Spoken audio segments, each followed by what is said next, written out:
My husband threw me down the second-floor stairs after beating me for 3 straight hours. I woke up in the hospital 2 days later with 6 broken ribs and a face so swollen I could barely open my eyes. That's when I discovered he had run off with my neighbor, the same one who smiled at me every morning. Hi there, my loves. My name is Dorothy Wilson, but everyone calls me Grandma Dot. I'm 73 years old, born and raised in Pikeville, Kentucky, coal country. But I've been living in Louisville for 40 years now. I ended up in this big city because of a story I'm going to tell for the first time online today. A story I've kept buried deep in my heart, like a thorn that hurts but that you can't remove. Our house was small but cozy. 2 bedrooms, one for my father and mother, another for me and my 2 sisters. A kitchen with a wood stove that stayed lit all day. A backyard with apple, peach, and cherry trees. And a vegetable garden my mother tended as if it were a palace garden. The smell of my childhood was bread coming out of the oven and freshly brewed coffee. The sound was the little battery radio playing Elvis Presley and my mother humming along.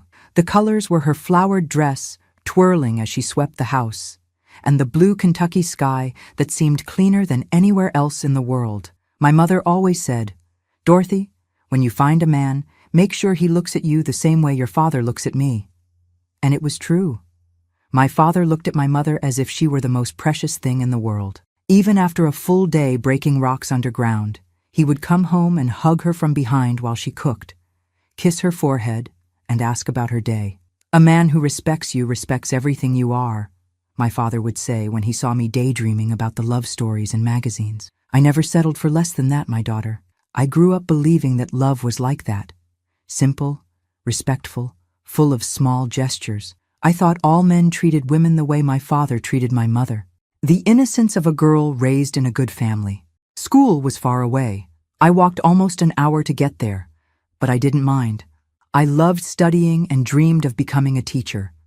I had a way with words, reading everything I could get my hands on. My father, even with little education, encouraged me. Education is the only thing nobody can take from you, my daughter.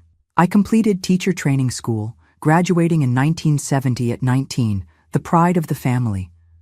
I was the first to have a diploma.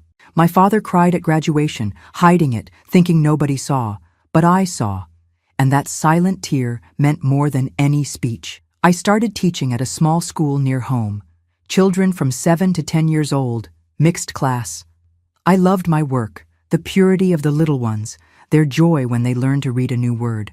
I felt useful, important, fulfilled. It was around this time that I met Gerald. He showed up at school one day, enrolling his nephew. Tall, dark-haired, well-groomed with a thin mustache framing a wide smile. He wore a light blue button-down shirt, khaki pants, polished shoes. He wasn't rich, but he dressed with care. "Are you the teacher?" he asked, looking at me in a way that made me blush immediately. "Yes, I am. Dorothy Wilson, nice to meet you." "The pleasure is all mine. Gerald Thompson." His hand was large, warm, firm. When he shook mine, I felt a shiver I'd never felt before. His nephew joined my class. And, coincidentally or not, Gerald always came to pick up the boy after school. Always well-dressed, always smiling, always with a compliment ready. "Teacher Dorothy, you look beautiful when you teach. Your eyes shine. Excuse my boldness, but that dress was made for you. I admire educated women.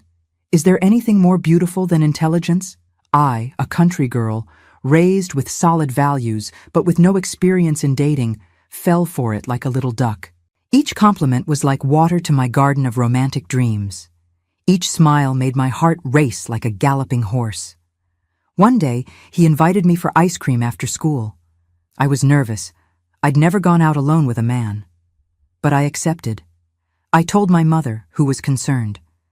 "Daughter, be careful. Men who are too handsome usually know they're handsome. But Mom, he's respectful. He hasn't even tried to hold my hand." "Not yet," she said, with the wisdom of someone who's lived. "Not yet.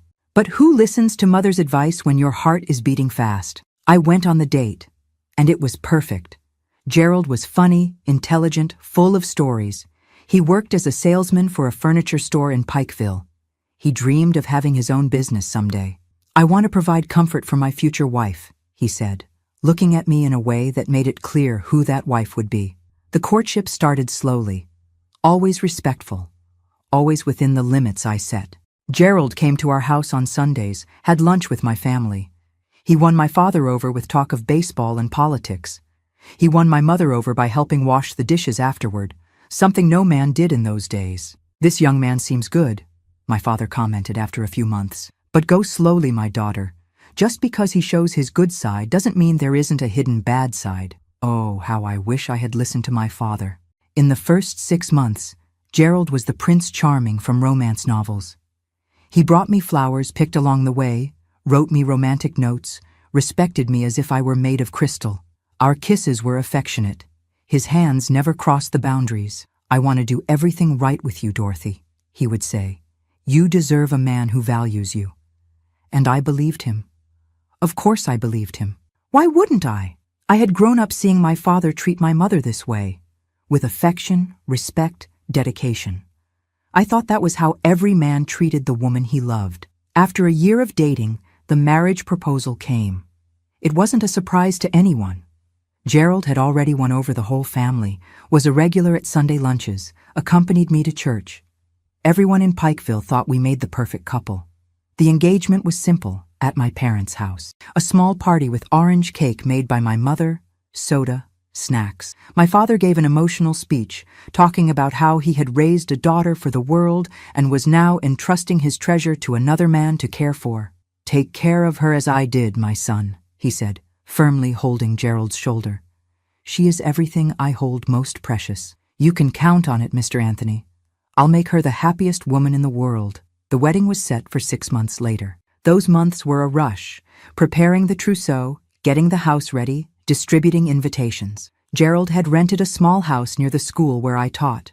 Small but comfortable, with a little yard where I already planned to make a garden like my mother's. Anxiety grew as the wedding approached. Aunts and cousins came with advice about the wedding night, making me blush like a tomato. Friends joked, saying I would become a real woman. My mother, more sensible, just hugged me and said, "Daughter, remember that your body is your temple. Even married, you have the right to say no when you don't want to. A man who loves you will understand and respect that."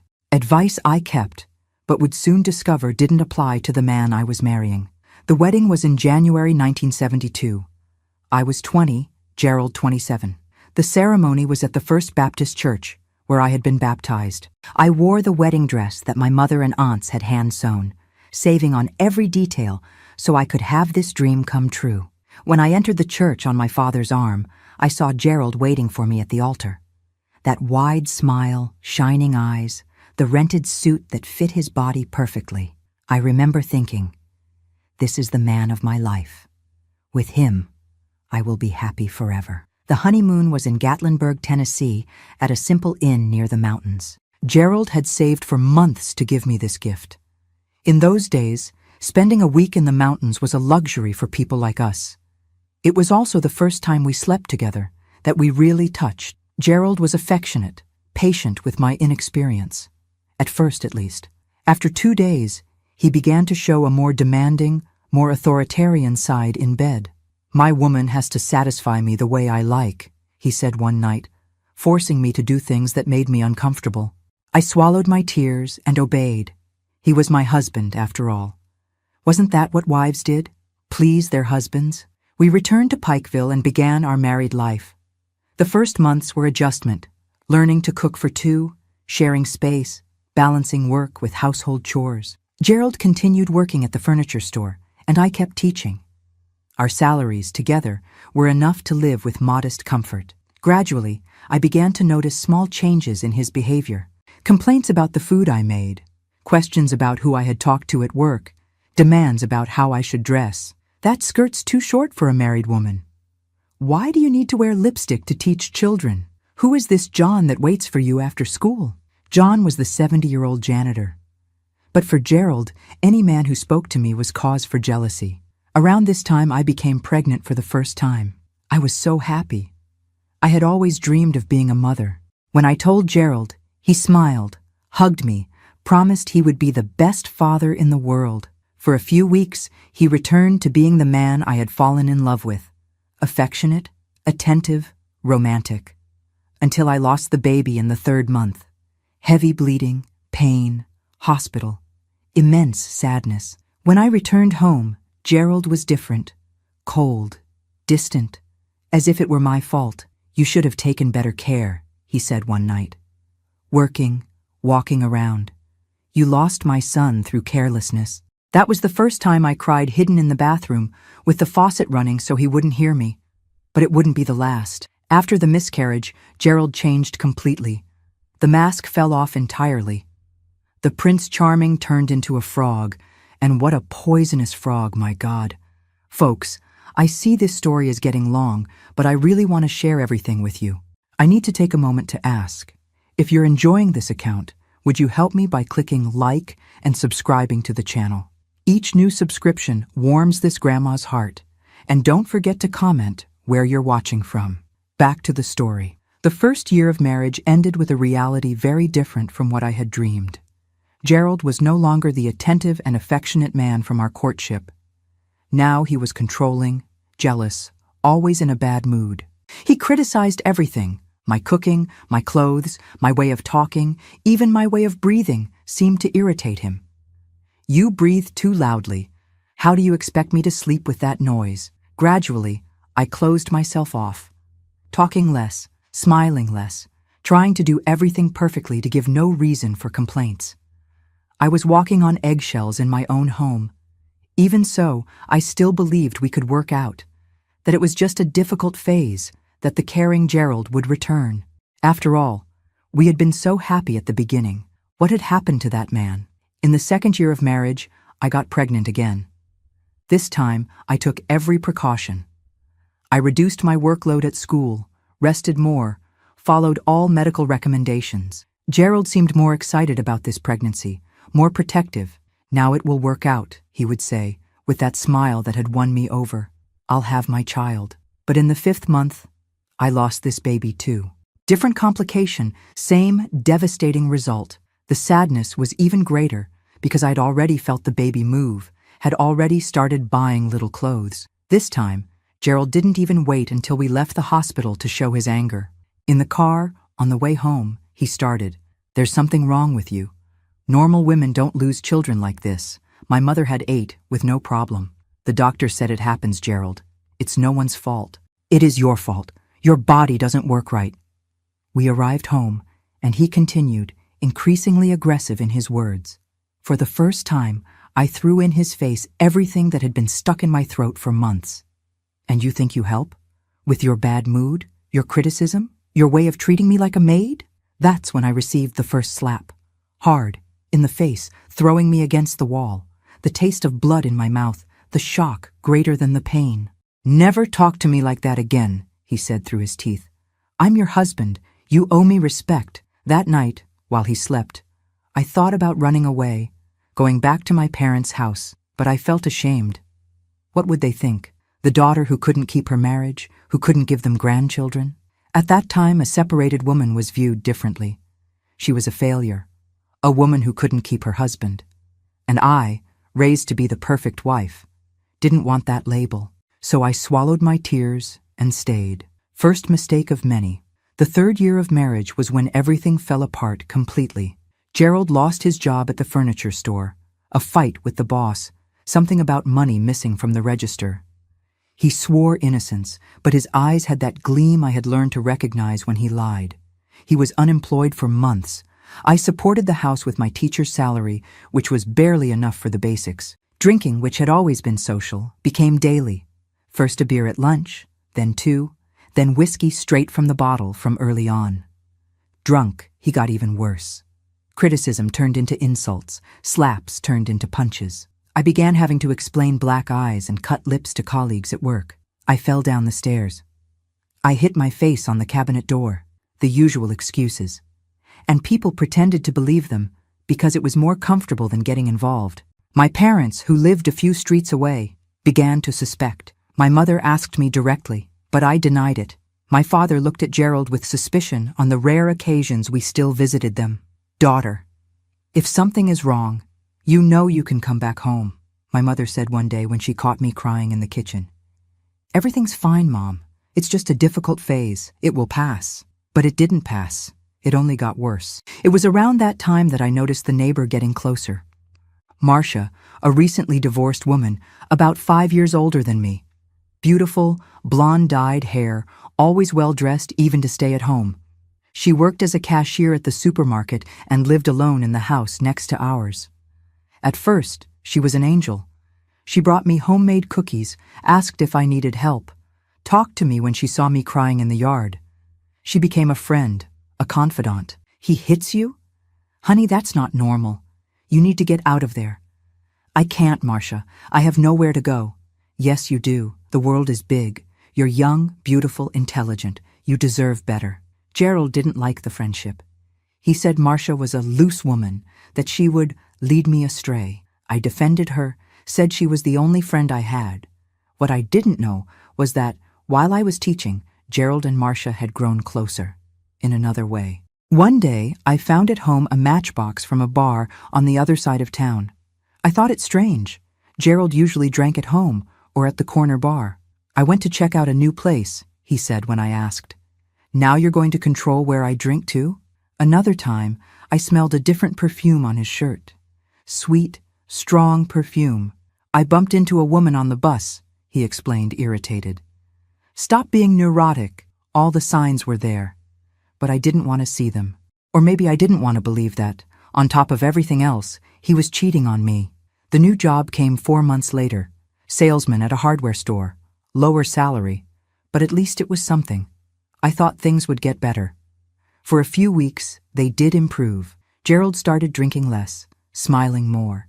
He began grooming himself for work, taking proper showers, wearing cologne. I thought it was because of the new job. You're different, more animated, I commented one day. Life is getting better. Soon we'll have money again. Maybe even try for another child? Another child. Even after everything I had been through, my heart still raced at the idea. I still dreamed of a happy family, with a baby in my arms. Foolishness of a woman who doesn't learn. It was on May 15th, 1975, I'll never forget this date, that everything changed forever. It was a rainy Friday. I came home from school earlier because the ceiling of a classroom was leaking and they sent the students home. I opened the door and heard laughter. A woman's laughter coming from our bedroom. The world stopped. My heart stopped. I knew what I would find. But still, I wasn't prepared. I cracked open the bedroom door and saw Gerald and Marcia, in my bed, in the place where I slept every night. I closed the door without making a sound. They didn't even notice. I went to the kitchen, sat down, stared at nothing. I couldn't cry. I couldn't scream. I just felt an immense emptiness.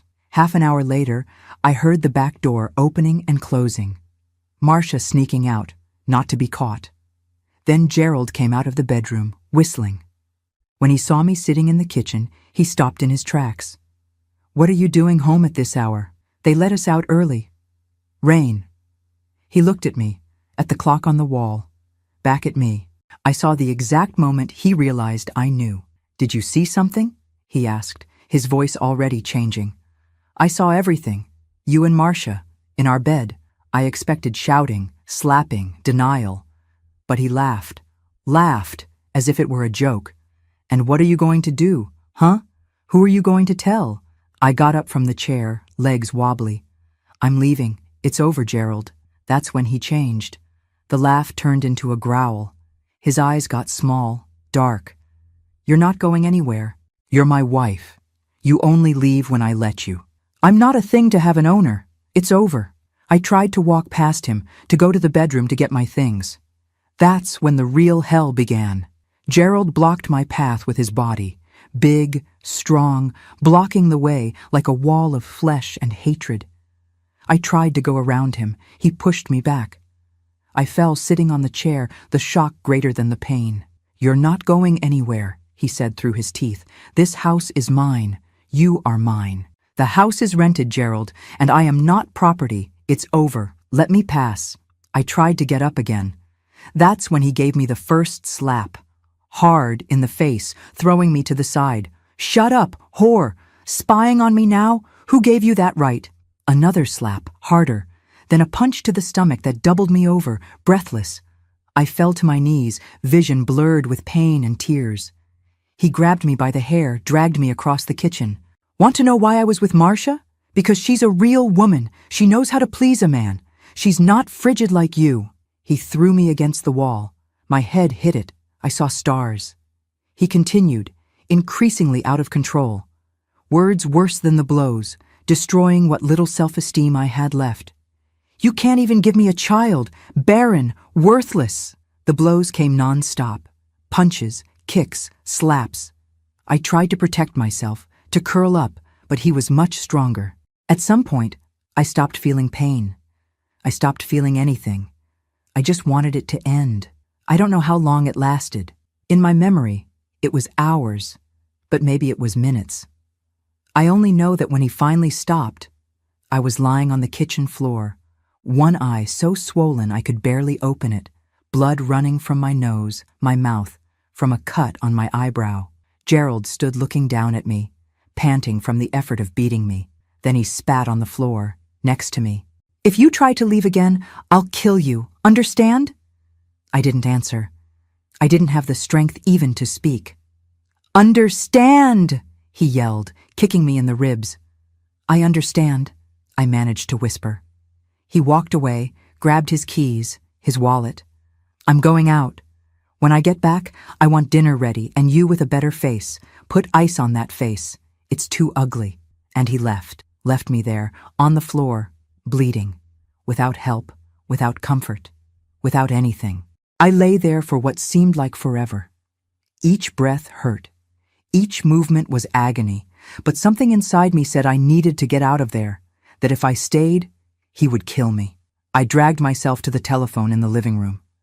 I thought about calling my parents, but I knew my father would come kill Gerald and end up in jail. I thought about the police, but back then, police didn't get involved in couples fights. I called the only person I still trusted, my older sister, Lois, who lived a few blocks away. "Lois, help me. Gerald, he beat me. Badly." I could barely speak between sobs and pain. "My God, Dorothy, stay there, I'm coming." Lois arrived in 15 minutes, accompanied by her husband, John. When they saw me, they were in shock. "Jesus Christ, we're going to the hospital right now," John said, picking me up in his arms as if I were a child. "No, not the hospital. He'll find me there." "To our house, then. Lois, get some of her clothes." Lois went into the bedroom and came back pale. "John, there's blood on the bed. A lot of blood. And it's not hers." I understood immediately. Marcia, had Gerald done something to her too? Or was it another kind of blood?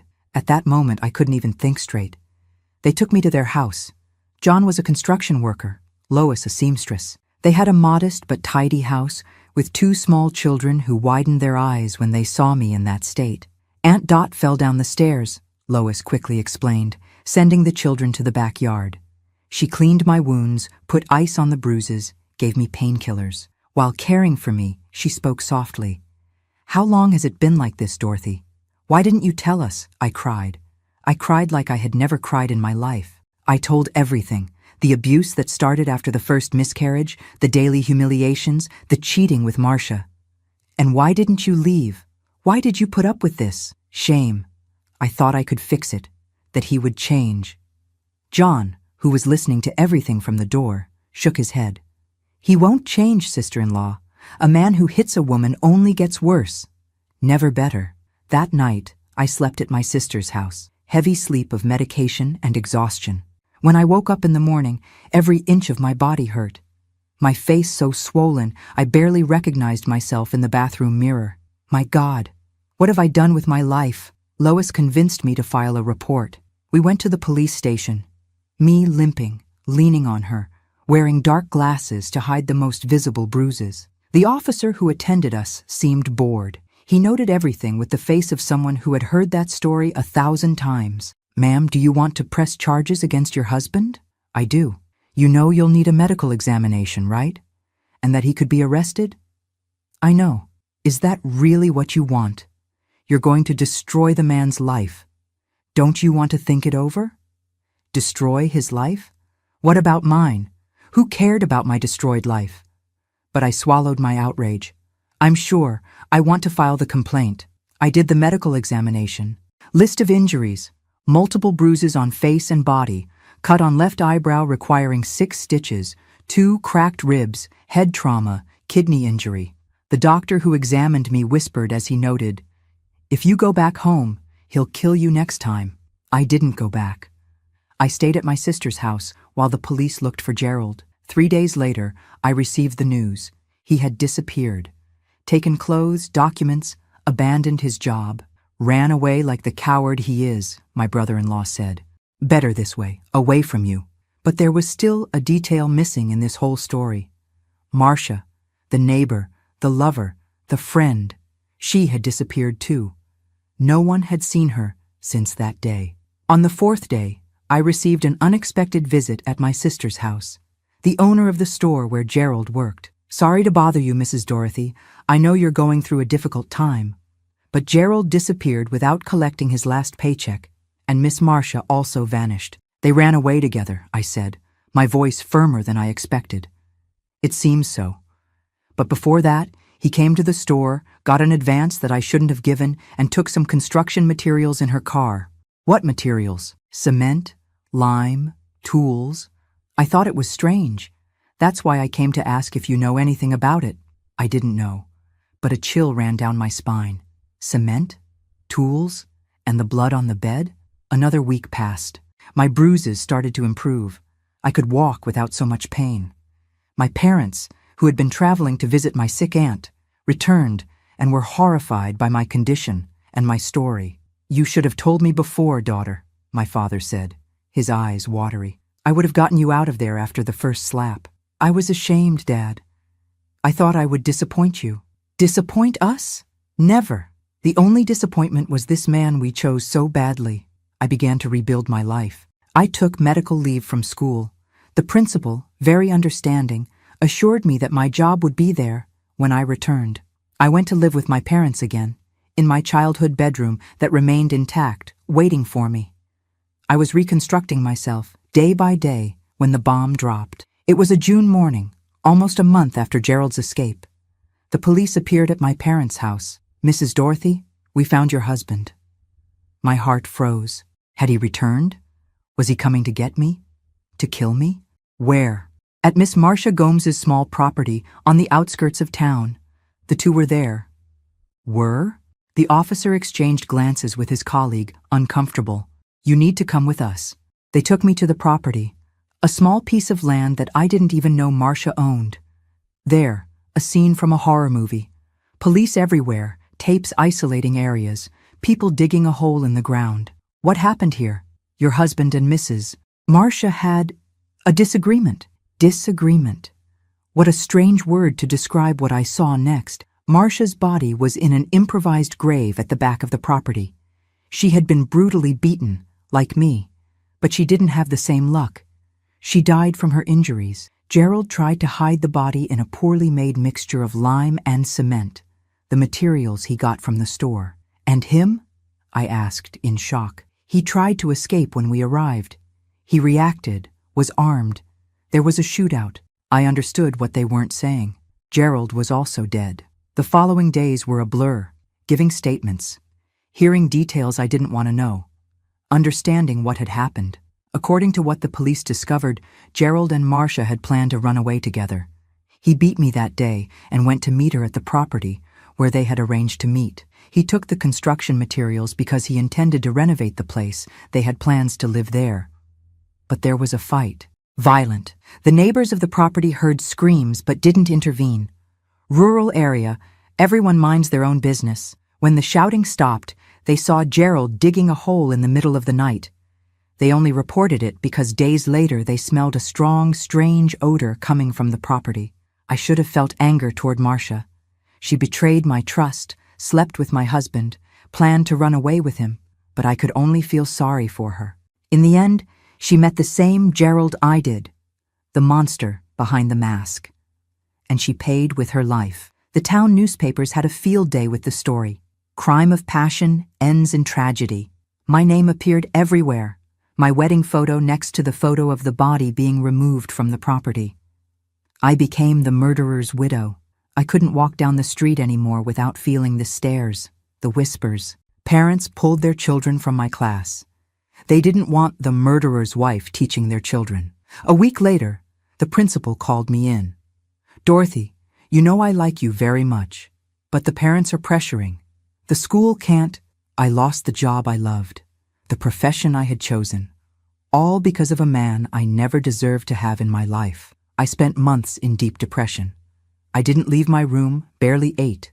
My parents, concerned, called doctors, ministers, even faith healers. Nothing helped.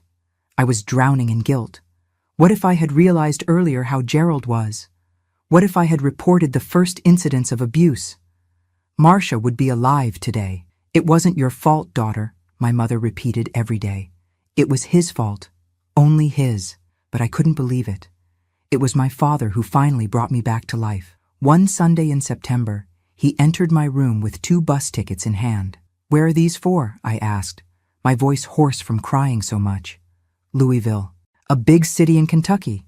Beautiful place with the Ohio River. Far from here. And why 2 tickets? One for me, one for you. We're going to start over, daughter. There, nobody knows us. Nobody knows our story. We can be new again. And Mom? She'll stay with your sister for now. When we get settled, she'll join us." And so, with 2 small suitcases and a lot of courage, I left Pikeville on October 10th, 1975. 24 years old, widowed, marked by violence, but still alive, still breathing, still able to start over. The trip to Louisville was long. 12 hours on the road, the bus bouncing on every curve. I kept looking out the window the whole time, watching the landscape change, the mountains of the interior giving way to the first signs of the city. "See that, daughter?" My father pointed when we began to cross the bridge that connects to downtown. "That's the Ohio River. Beautiful, isn't it?" It was beautiful indeed. The blue water, the colorful boats, the outline of the city against the sky. So different from the red earth and mountains of Pikeville. There, at that moment, I felt something I hadn't felt in months. Hope. We arrived with no place to stay, no job, knowing no one. But we had each other and the determination to build something new. My father, the practical man he was, already had a plan. In the first days, we stayed at a simple boarding house downtown. He would leave early every day, return at night, tired but optimistic. "There's work here, daughter. Lots of work. The city is growing.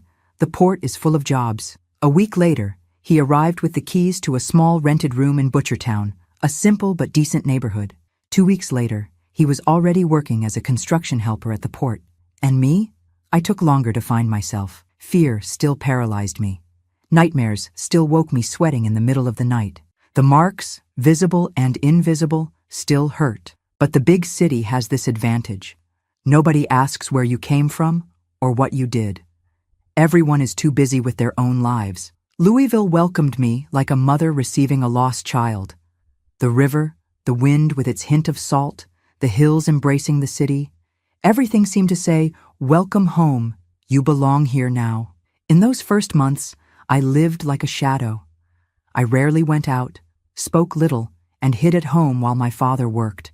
Our small room in Butchertown was tiny but clean. Just one room with a small bathroom, 2 single beds, a 2-burner stove, a small table. Luxury for those who had nothing. From the window, I could see a sliver of the Ohio River between buildings. That little glimpse became my obsession, my comfort. On sleepless nights, I would watch the lights reflected on the water, counting boats, dreaming of distant places where nobody knew my name or my story. "You need to get out, daughter. Get some sun, see people," my father insisted on weekends. He'd drag me to the waterfront park, still wild in those days. We'd walk on the sand, barefoot, warm water lapping at our ankles. Gradually, the tension in my shoulders eased. The permanent knot in my throat loosened. It was at the park that I met Lenore, a funnel cake vendor who set up her colorful stand every Sunday. A strong black woman with an easy smile and eyes that saw far beyond what we showed. "You're carrying too much weight, girl," she told me one day, as she handed me a warm funnel cake. "You weren't made to carry so much. I don't know why, but those simple words opened the floodgates." I started crying right there, in front of her, her stand, her other customers. I cried like a lost child.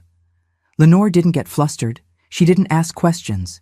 She just came to me, hugged me tight, and led me to a wooden bench behind her stand. "Cry it all out. Cry until you're dry. Then we'll talk." I cried for an hour. She stayed there, rubbing my back, murmuring words of comfort. When I finally stopped, exhausted, she offered me water, a piece of bread, a clean handkerchief. "Now tell me," and I did. For the first time since arriving in Louisville, I told my whole story to someone who wasn't family. I spoke about Gerald, the abuse, Marcia, the deaths, the escape to start over. Lenore listened to everything without interrupting. When I finished, she held my hands in hers, my small white teacher's hands between her large, calloused hands of the funnel cake vendor. "You survived, child. You know what that means? That you're stronger than everything that happened to you." Survivor. I had never thought of myself that way. I had always seen myself as a victim, as a failure, as a woman who couldn't keep her husband or see the danger signs. "Come work with me," Lenore continued. "Not at the park. I have a small diner in the Haymarket district. I need help, and you need a reason to leave the house." My father was wary at first. Strange woman, unknown man.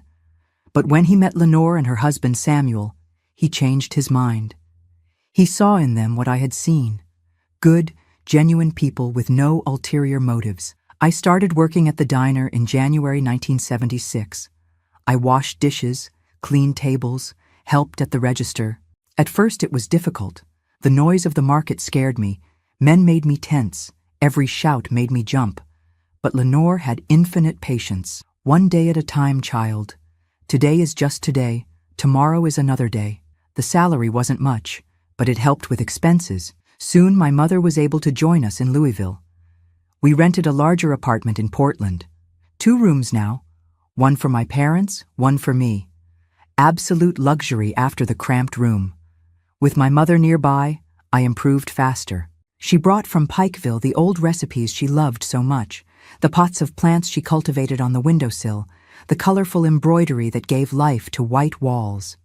She brought the smell of home, of childhood, of simpler times. "This city is good," she would say, while watering the plants. "It has open air, has horizon.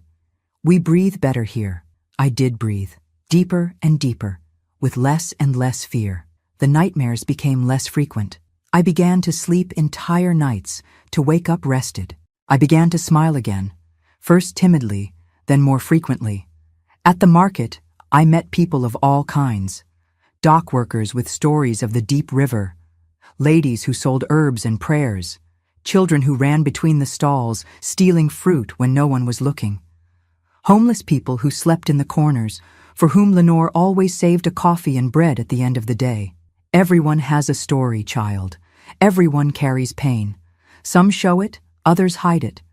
But everyone bleeds inside.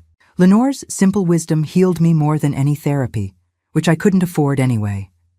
She taught me to look beyond my own pain, to see the suffering of others, to understand that I wasn't alone in the struggle. It was at the market that I also rediscovered something I had lost, the pleasure of teaching. I began giving informal classes to the children of vendors after hours, children who often missed school to help their parents at the stalls. I used overturned crates as desks, wrote with charcoal on pieces of cardboard. I had no books, no decent notebooks, but I had willingness, and the children were hungry to learn. "Are you a real teacher?" asked little Timmy, son of a fish vendor, while I explained division using seashells. "I was, once." "And why did you stop?" "Because life sometimes takes away what we love most. And can't you get it back?" The innocent question hit me like lightning. Why not? Why couldn't I take back what was rightfully mine by vocation? The fear of Gerald no longer existed. He was dead. The shame of the story. No one in Louisville knew my past. That night, I talked with my parents about going back to school, getting a college degree, an official diploma. "This is what I want, Dad. To be a teacher again.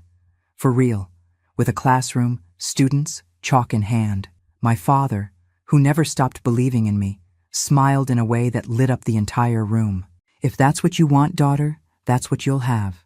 It wasn't easy. I worked all day at the market, studied at night. When the University of Louisville opened spots for the education program, I signed up. I took the entrance exam at 26, competing with young people fresh out of high school. I passed, in 20th place, but I passed.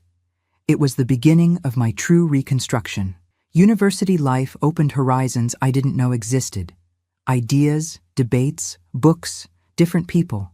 I learned about John Dewey and his progressive education, about Montessori and her child-centered method, about theories and practices that transformed lives through education.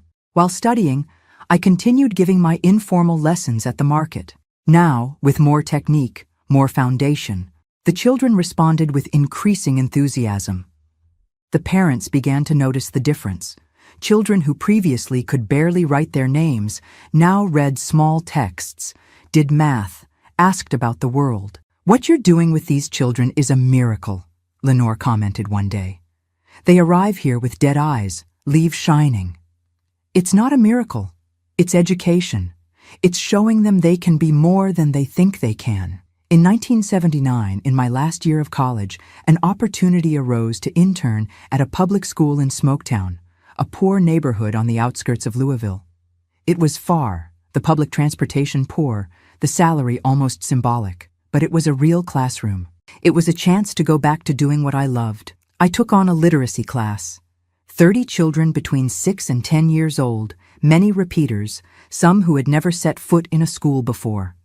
The room was small, stuffy, with broken desks and a cracked blackboard.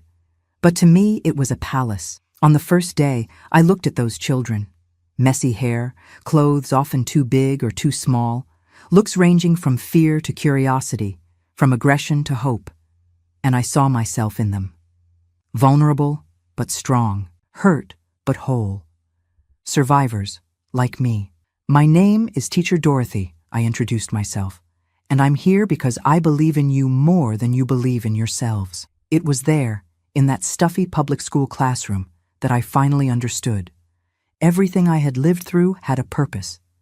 Each pain, each humiliation, each moment of despair brought me to that place, made me the teacher those children needed, someone who understood what it was to fight against the impossible, someone who knew what it was to start over from zero.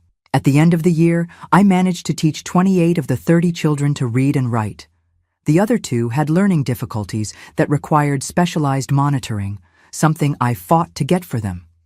The principal, impressed with the results, offered me a permanent contract as soon as I graduated. "You have a gift, Dorothy. These children need you."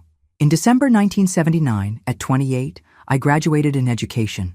My parents were at the graduation, as proud as if I had won a Nobel Prize. Lenore and Samuel, too, bringing a huge basket of pastries that fed the entire party. My classmates, most 10 years younger than me, elected me class speaker. "It's never too late to start over," I said in my speech. "It's never too late to be who you should have been before life interrupted you." Life was finally getting on track. I had a profession, had purpose, had family and friends who loved me. The past still hurt when touched, but it no longer bled. That's when the past came knocking at my door. It was a March afternoon in 1980. I was in the classroom teaching my little ones to read when the principal appeared at the door. "Dorothy, someone wants to talk to you. It's urgent." In the hallway, a woman was waiting for me. About 50, graying hair, face marked by life. I didn't recognize her immediately. "Dorothy, I'm Nancy, Gerald's sister." The world stopped. The name I hadn't heard in almost 5 years, that I avoided even thinking about.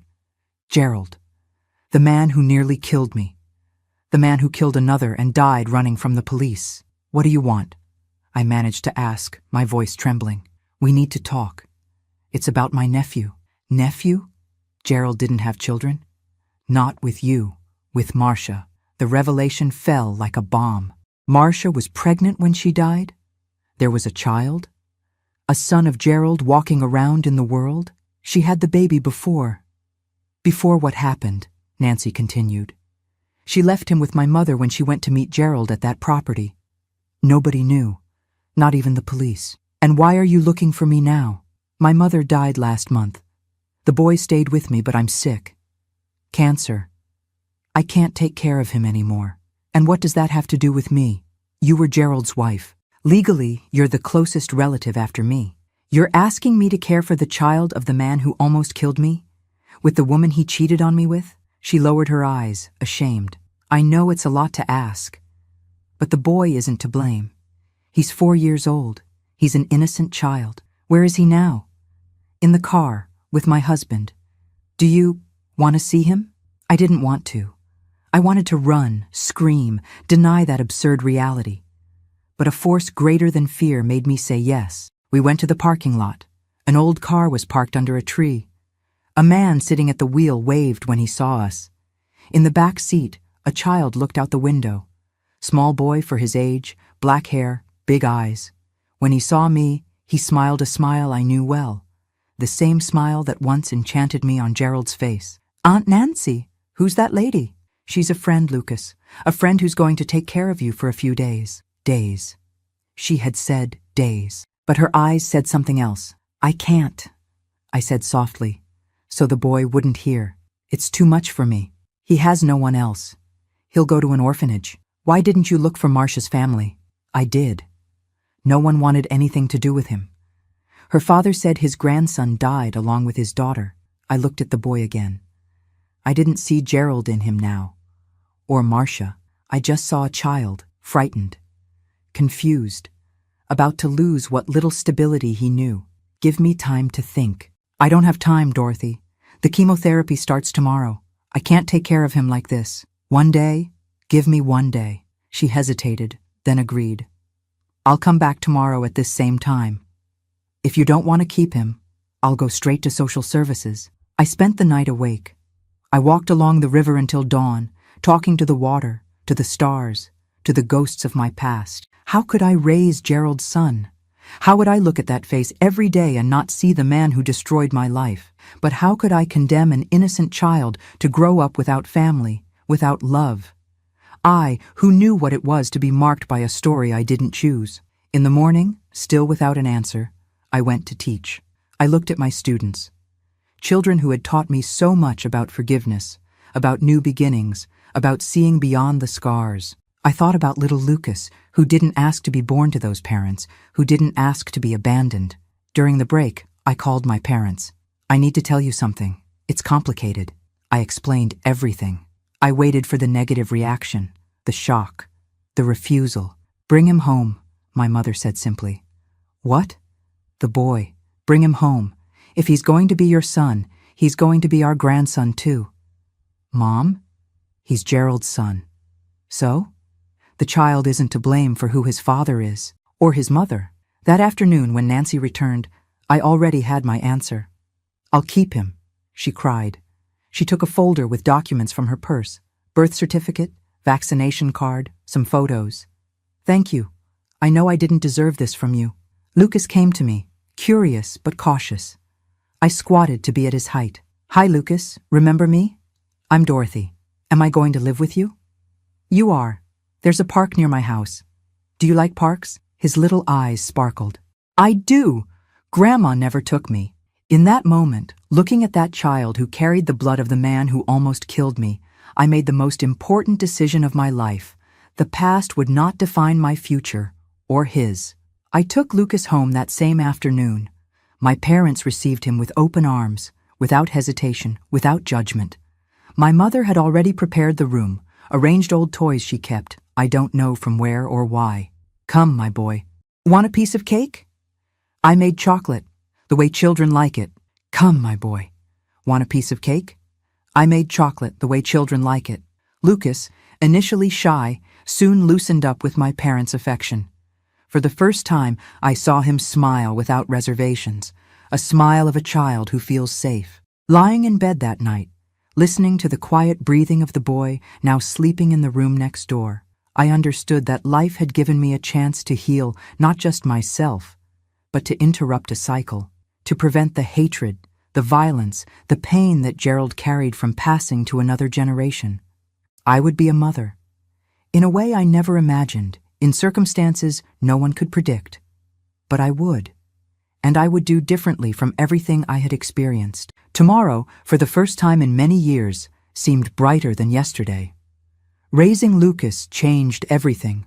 The first months were adaptation, him asking about Aunt Nancy, crying at night, finding the new house, the new family strange.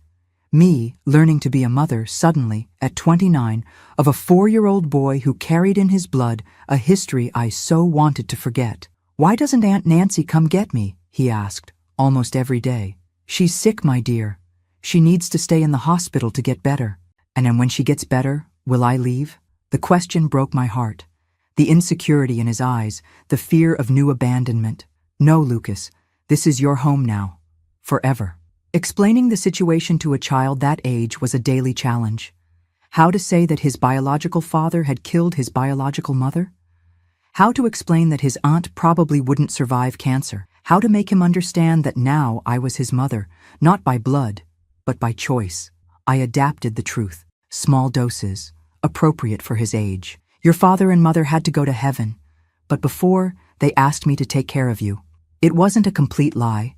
Somewhere, I believed that Marcia, if she could choose, would prefer to see her son with someone who loved him, even if it was me. I enrolled Lucas in school, bought clothes, toys, children's books, adapted work hours to be with him. My parents helped when I taught. My father already retired, my mother always at home. We made it work. A few months later, I received the news. Nancy had passed away. The cancer faster than the doctors predicted.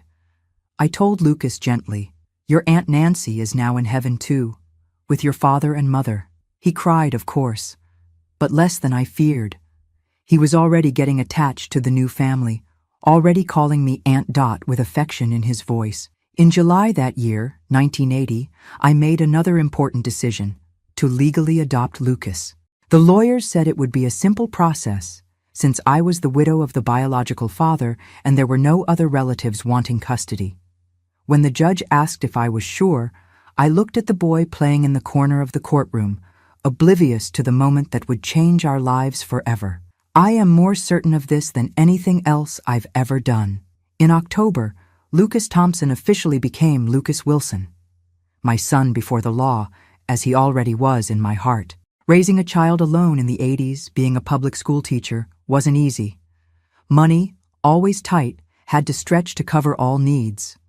School uniform, teaching materials, doctor when he got sick, clothes he outgrew too quickly.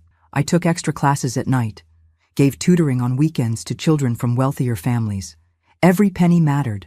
Every sacrifice was worth it when I saw Lucas growing up healthy, happy, secure. In 1982, I received a proposal to be a pedagogical coordinator at the same school where I taught. Better salary, fewer hours in the classroom, more responsibility. I accepted immediately. "Mom, are you a boss now?" Lucas asked when I told him, his eyes wide with admiration. "Not exactly, son. I'm just going to help other teachers be better for the students. Like you do with me when you teach me lessons? Similar. But you're still my favorite student." His smile lit up my world. How could a child born of so much pain bring so much light? That same year, we bought our first house.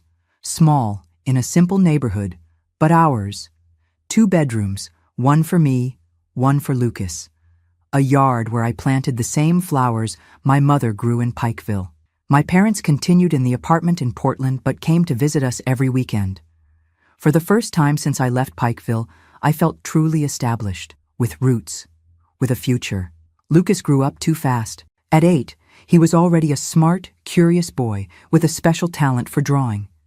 He filled notebooks with sketches, landscapes, people, imaginary animals. "Where does this gift come from?" I asked my mother, watching Lucas draw intently. "His mother, maybe? Did you know if this Marcia drew?" I didn't know.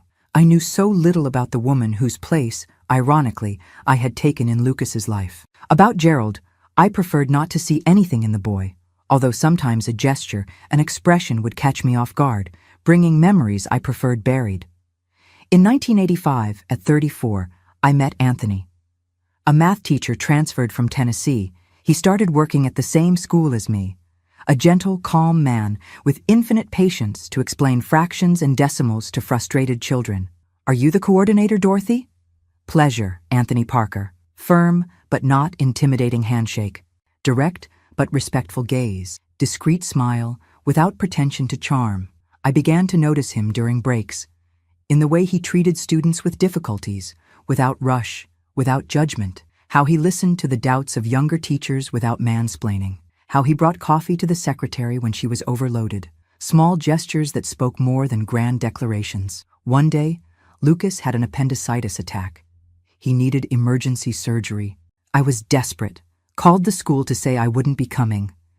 Anthony showed up at the hospital hours later. I came to see if you need anything. I can get clothes, food, whatever you need. The kindness touched me. I wasn't used to receiving help from men who weren't my father. Not necessary, but thank you. My parents are on their way. I understand, but I'll stay here with you until they arrive. No one should wait alone in a hospital. He stayed. We talked about everything and nothing. About books, movies, places we'd like to visit. About education, about dreams for our students. About coffee. He preferred freshly brewed. I liked instant for practicality. When my parents arrived, I thought he would leave. But he stayed. Bought lunch for everyone, made jokes to ease the tension, waited until Lucas came out of surgery, and we knew everything was okay. Thank you for today, I said when he was finally leaving. I did what any friend would do. Are we friends? I'd like us to be. Friendship turned into bi-weekly dinners. Dinners turned into Sunday outings. Outings turned into shy kisses when Lucas was asleep. I was afraid. So afraid. The memories of Gerald still haunted. The violence, the betrayal, the pain. How could I trust another man? How would I know that Anthony wouldn't change later, as Gerald had changed? You deserve to be happy, daughter, my mother would say. Don't let a ghost steal your future. Anthony was patient. He didn't pressure, didn't demand, didn't require. He respected my pace, my fears, my reservations. In 1987, after 2 years of relationship, he asked me to marry him. It wasn't anything spectacular. He just asked during a dinner at home, with Lucas participating in the conversation. Dorothy, Lucas, I want to ask you something important. Can we be a family? For real? Lucas, then 11 years old, answered before me. Will you be my dad? If you want, and if your mother accepts. The boy looked at me, anxious for the answer. At that moment, I realized I wasn't deciding just for myself. Lucas needed a father, a real father, not just the idealized memory I had built to protect him from the horrible truth. Yes, I answered, tears in my eyes. Let's be a family. We married in a simple ceremony, just family and close friends. Lucas was the best man, proud in the small suit he chose himself. My father gave his daughter away for the second time, now with certainty in his heart that it would be a happy ending. Anthony moved into our house. We didn't need a honeymoon or big changes. The transition was natural, as if he had always belonged there. The first time Lucas called him Dad was during a soccer game in the backyard. Ball improvised with socks, goalposts made of shoes. Dad, look what I can do. Anthony froze. He looked at me as if asking permission. I nodded, my heart overflowing. I see, son. Very good. Lucas ran to hug him. The two of them there, in the Sunday afternoon, united not by blood but by something stronger. Choice, love, respect. In 1988, I received an invitation to be the principal of a new school in a poor neighborhood. Huge challenge. Precarious structure, children at risk, demotivated teachers. I hesitated. It's too much, I confessed to Anthony. With Lucas, with the house, with everything. You can do it, Dorothy. If anyone can transform that school, it's you. And if I fail, you won't. But if it happens, we'll be here. Your safe harbor. I accepted. New Hope Elementary School became my second home. I arrived early, left late. I knew each student by name, each family, each challenge. In 1 year, we reduced school dropout by 60%. In 2, we improved literacy rates. In 3, we had a community garden, an improvised library with donated books, music classes on weekends. How did you do this? Asked the Secretary of Education during a visit. I didn't do it alone. We built it together. Teachers, students, families. In 1990, at 39, when I thought my family was complete, I discovered I was pregnant. Total surprise. Doctors had said I probably couldn't get pregnant after the physical trauma suffered with Gerald. "Are you sure, doctor?" I asked, incredulous, looking at the test result. "Absolutely. You're 2 months along. Congratulations," Anthony cried when I told him. Lucas, then 14, oscillated between excitement and jealousy. "Will you love the baby more than me?" he asked one night, vulnerable as I hadn't seen him in years. "Never. You were my first child. I chose you. Nothing changes that." The pregnancy was smooth, unlike the ones I had with Gerald. Older body, but peaceful soul. I worked until the 8th month, big belly and all energy. Amy was born in June 1991, a sunny, mild spring morning. Normal delivery, quick, almost without pain. "She's so small," Lucas said, holding his sister with infinite care. "I need to protect her," and he did. Zealous older brother, vigilant, affectionate, changed diapers, gave bottles, told stories. Drew characters to lull his sister to sleep. Life finally seemed perfect. Complete family, stable career, own home, the ghosts of the past increasingly distant, memories that no longer hurt so much. Until in 1992, Lucas, then 16, asked the question I most feared. "Mom, I need to know the truth about my biological father." We were alone at home. Anthony had taken Amy for vaccines. Lucas was waiting for me in the kitchen when I got home from work, with a serious, determined expression. "Why now, son?" "I need the original birth certificate for a school document." I saw his name, Gerald Thompson. I researched in the library. I found old news. I froze. The news. The murder, the escape, the shootout with the police. My name in the headlines as the murderer's widow. Everything I had tried to protect him from. "Son, is it true? Did he kill my biological mother? Did he beat you?" I sat down, legs wobbly. The moment I had postponed for 12 years had finally arrived. "It's true, Lucas, but it's more complicated than the news tells." And I told him everything. The complete story. Without softening, without hiding. He deserved the truth, as painful as it was. I told about the courtship, the marriage, the first aggressions, the miscarriages, the drinking, the unemployment, Marcia, the betrayal, the escape, the day Gerald almost killed me. I told about the property, about how the police found the bodies, how Nancy appeared years later with him, still a baby, how I made the most important decision of my life, to be his mother, despite everything. Lucas listened in silence, silent tears running down his face that already showed traces of the man he would soon become. "So I'm the son of a monster," he finally said, his voice choked. "No, Lucas, you're my son. Of the one who raised you, loved you, educated you. But his blood runs in me. What if I'm like him? What if one day I—" "Never. You'll never be like him. You know why? Because you grew up with love, with respect, with values. Gerald didn't have that." "How can you be sure?" "Because I've been watching you for 12 years. I see how you treat your sister, how you respect the girls at school, how you help the weaker ones. Your character is already formed, son, and it's beautiful." He cried in my arms, cried like when he was little and had nightmares. But this time, the nightmare was real. It was his origin. It was his blood. "Thank you for wanting me, Mom. Even after everything he did, it was the best decision I ever made in my life. You saved me as much as I saved you." And it was true. Lucas gave me purpose when I needed it most. He taught me to trust again, to love without fear. He made me believe in second chances when I thought my life was over. That night, when Anthony returned with Amy, I told him what had happened. He understood, as always. I'll talk to him, man to man. The two stayed for hours in the yard, talking under the stars. I don't know what Anthony said, but when they returned, Lucas was lighter, more serene. "Dad says he wants to adopt me officially," Lucas commented later. "So I can have his name too." "Can I?" "Of course you can, if that's what you both want." "I do. I want to be a Parker. Like you." In 1993, Lucas Wilson officially became Lucas Wilson Parker, a name that carried all his stories, the mother who chose him in Wilson, the father who accepted him in Parker. Life went on. Lucas graduated from high school with excellent grades. He won a scholarship to architecture school, his gift for drawing finding professional purpose. Amy grew up smart, talkative, curious about everything. In 1996, at 45, I received the Kentucky Educator of the Year award, recognition for the work we transformed together. Me, teachers, community.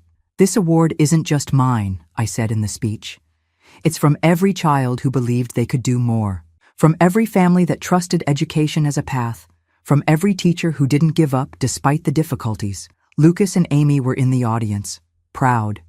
Anthony filmed everything with a new camera, a wedding anniversary gift. On the way back home, Lucas, then 20, said something I will keep forever. When I grow up, I want to be like you, Mom. Someone who transforms lives. You already transformed, son. You transformed mine. The girl who once fled Pikeville with a broken heart and a marked body had succeeded. Not just surviving, but living fully. Not just existing, but making a difference. At 73, looking back, I see that each piece of my story, even the most painful ones, brought me here. To this moment, sharing with you what I learned, that life can break us, but we are the ones who choose how to glue the pieces back together. That the past shapes, but doesn't determine. That forgiveness, especially of ourselves, is the most difficult and necessary path. And that family isn't made of blood, but of daily choices, of love that remains even when it would be easier to give up. Today I look at my hands, wrinkled, spotted by time, with blue veins standing out like rivers on an old map, and think of everything they've already done. Held chalk in crowded classrooms, wiped tears from frightened children, shook the hands of grateful parents, cradled my children, caressed my husband, cultivated flowers in the yard of the house we built together. These same hands that once trembled with fear now move with the assurance of someone who knows exactly who they are and why they're here. The 2000s arrived with Lucas, a graduate architect working in a respected firm in Louisville. Amy finishing high school, dreaming of medical school. I want to heal people, Mom, like you heal with words, but with medicine too. I, at 49, continued as principal of the school that had become a reference in the municipal network. Anthony, area coordinator in the Department of Education, always supporting my boldest initiatives. Let's set up a community library open on weekends, I proposed at a meeting. With what money? Asked the network supervisor. Donations, joint effort, parents help with labor, students with campaigns, publishers with books. Money isn't the only resource we have, and so it was. In 6 months, we transformed an abandoned hall into a vibrant reading space. Teenagers who once wandered the streets were now discussing Mark Twain, Maya Angelou, Toni Morrison. In 2002, Lucas married Jennifer, a college colleague. A sweet, talented girl with the same passion for drawing and architecture. Simple wedding on the beach, feet in the sand, open hearts. Mom, he told me the day before while we adjusted the borrowed suit, I want you to know, everything I know about loving comes from you, from what you taught me. Me, son? But I spent years with so much fear. It's not the fear that matters. It's doing what's right in spite of it. That year, too, Amy was accepted into medical school. 6th place overall. Pride of the family. I cried when we received the news, imagining the girl who grew up in a simple neighborhood now transformed into a doctor. I did it, Mom. I'm going to be a doctor. I always knew you would, daughter. I never doubted. In 2005, at 54, I faced my first major health challenge. A lump in the breast, detected in a routine exam. 2 words no woman wants to hear. Breast cancer. We'll treat it, said the doctor. Caught early. Good chances. Anthony was more shaken than I was. He cried when I told him, hugged me as if I might disappear in his arms. I won't lose you. I can't. And you won't, my dear. I've faced worse than a rebellious little lump. I had surgery, radiation therapy, lost hair, gained a scar. But I never lost the certainty that I would live. I had so much more to do, so many children to help, so many moments with my family to enjoy. Lucas and Jennifer came every day after work. Amy, already in college, read medical articles, questioned treatments, checked medicines. My parents, already elderly but lucid, took turns making soups I could swallow on the worst days. 6 months later, the best news: complete remission. Continue the checkups, but you can resume your normal life. Normal. As if after facing death once more, there could be normality. But there was. A more precious, more vivid, more conscious normality. I returned to school with new energy. I started a medicinal herb garden project with the students. Each plant identified, its healing properties explained, the ancient wisdom of healing through nature recovered. Is Teacher Dorothy now a doctor too? The students joked. No, my dear. I just learned that prevention is better than treatment. That taking care of the body is as important as feeding the mind. In 2007, Lucas and Jennifer gave me my first grandchild. Peter was born on a March morning, rosy-cheeked, crying loudly, perfect. Want to hold him, Grandma? Lucas asked, his eyes shining. I took that little bundle in my arms, feeling the weight so light yet so significant. Third generation. Continuity. Life that goes on despite all obstacles. Hello, Peter, I whispered. I'm your Grandma Dot. I have so many stories to tell you when you grow up. Amy graduated from medical school in 2008, specializing in pediatrics. I want to take care of children, Mom, like you always did, but in my way. In 2010, at 59, I made the difficult decision to retire from school. Almost 20 years as principal, transforming not just the physical structure, but mentalities. It was time to pass the baton. But, Mrs. Dorothy, the school is you, argued the new Secretary of Education, trying to convince me to stay. It can't be. A school belongs to the community, to the students, to the parents, to the teachers. If it depends on just one person, it's not an institution.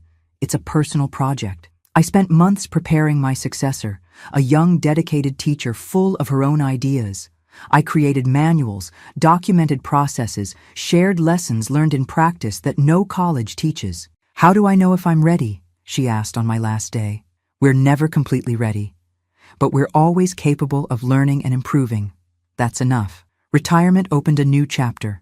Time to travel with Anthony, to see places we had only seen in photos. Time to visit Lucas and family, now with a second grandchild on the way. Time to follow Amy's career, who was starting residency at a children's hospital. Time, finally, to try to reconcile with the past. In 2012, at 61, I made the trip I had postponed for decades. I returned to Pikeville. Are you sure you want to go? Anthony asked, concerned. You don't have to. Yes, I do. I need to close the circle. Pikeville had changed, grown, modernized, lost much of the small-town air I remembered. But some things remained. The big sandy river still cut through the town. The mountains still embraced the horizon. The heat still melted asphalt in July. I visited the house where I grew up, now a business, a clothing store. I visited the school where I gave my first classes, still functioning, new teachers, new children, same challenges. I visited places I avoided in memories, the house where I lived with Gerald, the market where I bought groceries, the church where I was married the first time. Looking for someone, ma'am? Asked a young attendant at the pharmacy that used to be Mr. John's store. Looking for ghosts, I replied, smiling. But I think they've gone away. And they had indeed. Looking at those streets, those buildings, I no longer felt the overwhelming weight of the past. I no longer saw Gerald at every corner, no longer heard his screams in every echo. I saw just a town, neither good nor bad. Just a place where part of my story happened. On the third day, I visited the cemetery, not to see Gerald's grave. I never knew where he was buried, nor did I want to know. I went to see my in-laws, who died while I was still married. Simple people who couldn't control the son they raised, but who always treated me with kindness. Rest in peace, I murmured, leaving simple flowers. I bear no grudge, and I really didn't. Time had softened even those most painful memories. Anger, fear, resentment, feelings that consume more those who carry them than their targets. I had learned to let go. I returned to Louisville lighter, as if I had left in Pikeville the last ties that still bound me to the past. How was it? Anthony asked when he picked me up at the terminal. Liberating. In 2015, at 64, I lost my mother. Sudden stroke, quick death. She was tending to the plants on the porch when she simply collapsed. When the ambulance arrived, she'd already departed. A different pain from all the previous ones. Not the traumatic pain of violence, not the pain of abandonment or betrayal. Natural pain, part of the life cycle. A daughter burying a mother, an expected order, but never really accepted. She seemed so well, my father lamented at the funeral, seeming to have aged decades in one day. She was well, Dad. Happy. Surrounded by love. What better way to go? My father followed her 8 months later. Died of longing, said the neighbors. Perhaps. Or perhaps he simply no longer knew how to live without the companion of almost 60 years. Soulmates that not even death could separate for long. We inherited their apartment. We didn't have the heart to sell it. We transformed it into a community space where I offered free literacy classes for adults. A way to honor my mother, who valued education so much, and my father, who said that education is the only thing nobody can take from you. In 2018, Amy married a fellow doctor, Richard, an anesthesiologist, a calm man who brought peace to my daughter, always so intense, so passionate about everything she did. He calms me, Mom. He's like a safe harbor in the storm that I am. The best marriages are like that, daughter. Complementary. One brings what the other needs. That same year, Lucas and Jennifer had their third child. They already had Peter and Julia. Now came the youngest, Dorothy. You named her after me, son? Are you sure? Absolutely. We want her to know where she comes from, to carry the name of the strongest woman we know. In 2020, the world stopped with the pandemic. At 69, I found myself isolated at home, high risk, away from my grandchildren, from community activities, from the life I had built. Anthony and I reinvented ourselves. We learned technology, video calls, social media, messaging apps. I continued teaching adults to read and write, now through the computer screen. I told stories to my grandchildren by video, made bread with Amy remotely, each in her own kitchen. You're more tech-savvy than me, Grandma, joked Peter, now a teenager, teaching me to use funny filters. It was during the pandemic that Lucas suggested, Mom, why don't you tell your story to more people? It might help those who are going through difficult times. My story? Who would want to hear it? Everyone. It's a story of overcoming, of love, of new beginnings. People need that now more than ever. Still reluctant, I recorded my first video on my cell phone. Total amateur, bad lighting, worse framing. I talked about how I was facing isolation, how I maintained hope in dark times. Lucas edited it and posted it on an improvised YouTube channel. Grandparents' Tales. To my surprise, the video went viral. Hundreds, then thousands of views. Emotional comments. Mrs. Dorothy, you remind me of my grandmother who I lost. Thank you for sharing your wisdom. This video gave me hope when I was almost giving up. Thank you. More, please. We want more stories from Grandma. And so began my late career as a digital influencer, as Amy jokes.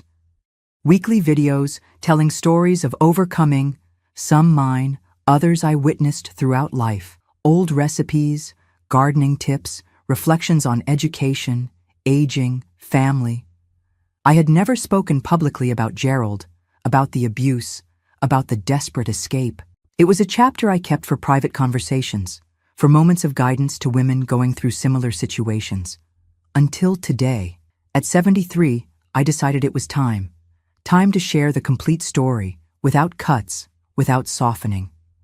Not to provoke pity, nor to boast about overcoming, but to show that there is a way out even when it seems the world has collapsed, that there is life and abundant life after trauma. Lucas helped me prepare the script. Amy reviewed it, ensuring the medical information was correct. Anthony held my hand while I recorded the most difficult parts, pausing when emotion became too strong. This is my story. Raw, real, painful in parts, but also full of beauty, of love, of hope. The story of a country girl who faced personal hell and emerged not just a survivor, but triumphant. Not by her own merit, nobody wins alone, but through the support of so many good people God put in my path. People like my parents, who taught me unshakable values, Like Mrs. Wilson, who took me in when I ran away. Like Lenore, who saw beyond my scars. Like Anthony, who showed me that a real man builds, doesn't destroy. Like Lucas, a son destiny gave me through the most unlikely path, who taught me to love unconditionally. Like Amy, a gift I thought I would never receive, living proof that there is always a chance for new beginnings. And now, people like you who are watching this video. My dears, if you've made it this far, I have a special thank you. This story wasn't easy to tell, nor must it have been easy to hear. But I believe in the power of shared stories, in the healing that comes when we transform pain into purpose. So, I ask, if this story touched your heart, if it brought any reflection, please click like and subscribe to the channel. Each subscription is a virtual hug I receive with affection. Each comment is a conversation that continues beyond this video. If you're going through a difficult time, be it domestic violence, loss, illness, loneliness, know that there is life beyond pain. That tomorrow can be different. That you are stronger than you imagine. If you know someone in this situation, reach out. Sometimes, all a person needs is someone who believes in them when they can no longer believe in themselves. And always remember, your story doesn't end on your worst days. The last page hasn't been written yet. As long as there's life, there's the possibility of new chapters, of plot twists, of happy endings you don't even dare to dream of now. From a frightened girl from Pikeville to a YouTube grandma in Louisville, who could have predicted this path? Nobody. Not even myself. But here I am. And here you are. Thank you for listening, for being part of my story, for allowing me to be part of yours. With love from a grandma who has known the depths, but discovered that even there, flowers grow. Dorothy Wilson Parker, 73 years old, retired teacher, mother, grandmother, survivor, and, above all, witness that love always wins. A kiss to the heart of each one of you, and see you in the next video.